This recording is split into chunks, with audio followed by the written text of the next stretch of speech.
Pemirsa, ketegangan geopolitik di kawasan Timur Tengah kembali meningkat setelah serangan militer yang melibatkan Amerika Serikat dan Israel terhadap sejumlah fasilitas strategis di Iran. Operasi militer ini menargetkan program nuklir, sistem rudal balistik, serta fasilitas pengayaan uranium di kota Natanz. Situasi tersebut meningkatkan resiko gangguan terhadap pasokan energi global, mengingat posisi Iran sebagai salah satu produsen minyak terbesar di OPEC. Eskalasi ini menimbulkan kekhawatiran terhadap stabilitas pasar energi dunia, terutama terkait potensi disrupsi pasokan yang dapat mendorong harga minyak global mendekati atau melampaui level 100 US dollar per barel. Kita mengulasnya bersama dalam AS Israel serang Iran, ekonomi global terancam. Kita ke slide yang pertama.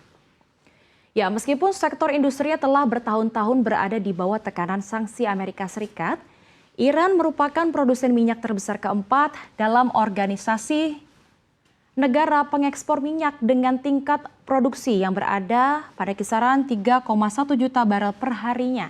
Negara ini juga memiliki cadangan minyak terbesar keempat dan juga cadangan gas terbesar kedua di dunia. Infrastruktur energi Iran dinilai juga masih relatif terjaga. Salah satu keunggulan utama Iran terletak pada biaya ekstraksi yang hanya berkisar 10 US dollar saja dari Iran.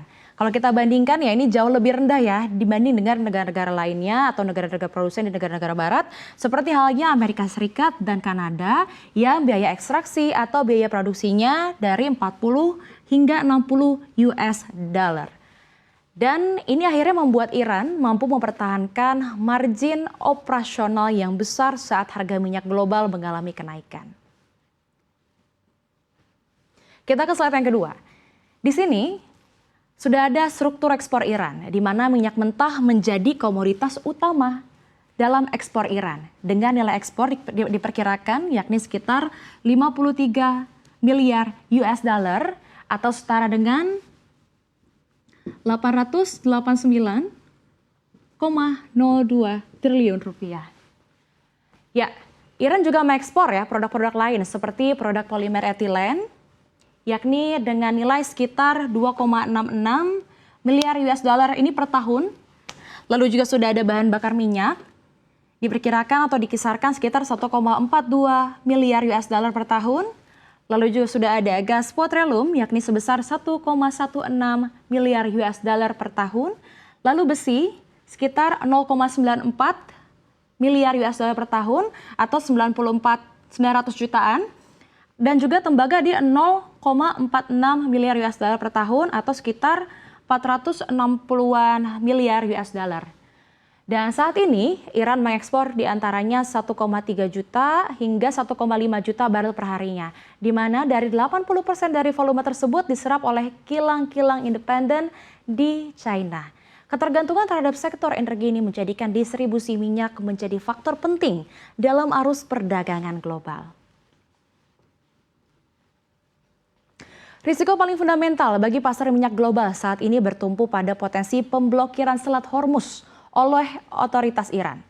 Jalur perairan ini merupakan urat nadi utama bagi pengiriman minyak yang menghubungkan negara-negara produsen di Timur Tengah dengan pasar internasional. Selat Hormuz ini merupakan salah satu jalur distribusi minyak terpenting di dunia. Berdasarkan data US Energy Information Administration pada 2024, sekitar 20 juta barel per hari minyak melalui Selat Hormuz, atau hampir 20% dari total konsumsi minyak cair global ini melalui Selat Hormuz. Pada 2025, lebih dari 14 juta barel per hari minyak diekspor melalui jalur ini. Sebagian besar diantaranya menuju negara-negara Asia seperti China, India, Jepang, dan Korea Selatan. Selat ini juga menjadi jalur bagi hampir 20% gas alam cair atau LNG global, di mana keterbatasan jalur ini membuat gangguan transit di Selat Hormuz dapat meningkatkan biaya asuransi angkutan laut yang berdampak akhirnya pada harga minyak global. Infrastruktur pipa alternatif yang dimiliki Arab Saudi dan Uni Emirat Arab juga diperkirakan hanya memiliki kapasitas sekitar 2,6 juta barel per harinya. Dan memang sebelum eskalasi berakhir, harga Brent ini ya berada di kisaran sekitar 72,48 US dollar per barelnya.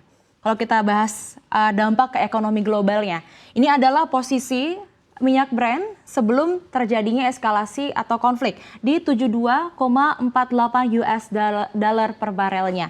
Nah, ketika akhirnya dalam kondisi konflik terbatas, harga minyak akhirnya bisa mendekati naik ke 80 US dollar per barelnya. Namun dalam skenario gangguan pasokan atau pemblokiran Selat Hormuz, harganya berpotensi mendekati atau mungkin melampaui sekitar 100 US dollar per barelnya. Kenaikan harga ini tentu saja dapat meningkatkan biaya transportasi, produksi, dan distribusi secara global. Dampak struktural dari eskalasi konflik ini juga berpotensi dirasakan oleh negara-negara di kawasan Teluk, mengingat keberadaan pangkalan militer Amerika Serikat di beberapa negara tersebut. Infrastruktur sipil yang beresiko meliputi pusat hidrokarbon, pembangkit listrik, hingga fasilitas desalinasi air laut. Di sisi lain juga penerapan sanksi lanjutan terhadap Iran dapat membatasi opsi ekspor.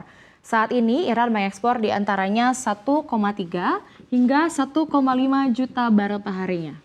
Di mana lebih dari 80% dari volume tersebut diserap oleh kilang-kilang independen di China. Dalam kondisi konflik yang berlarut-larut, negara-negara impor terbesar berpotensi melakukan penimbunan pasokan. Yang akhirnya ujung-ujung ini dapat memicu kompetisi harga di pasar global. Cadangan strategis petroleum Amerika Serikat saat ini berada di kisaran 415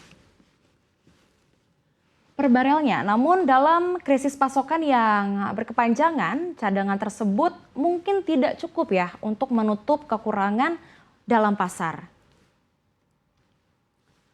Apabila harga minyak mentah menembus 100 US dollar per barelnya, perekonomian global memang berpotensi ya untuk menghadapi tekanan inflasi baru, di mana kondisi ini dapat menekan daya beli masyarakat, serta mempengaruhi arah kebijakan moneter bank sentral di berbagai negara maju. Dalam skenario ekstrim, risiko perlambatan energi global ini dapat menjadi lebih besar juga. Dan risiko inilah yang paling kita khawatirkan. Mari kita nantikan seperti apa perkembangannya ke depan.